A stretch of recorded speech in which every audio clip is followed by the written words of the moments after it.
Hello guys, share ko lang po itong tanim ng amo kong ito na talaga naman lagi niyang binibilin sa akin na iingatan daw ito. Anong tawag to sa Pilipinas? Sa Ilocano kasi to ang tawag doon, bain-bain ba? Oo nga pala, bain-bain itong tanim na to.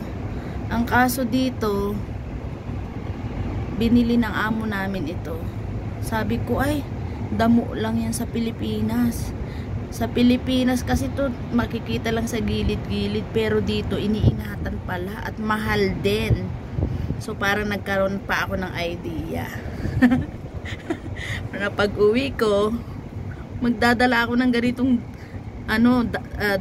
halaman, damo, para ibenta ko na lang kay amo ko.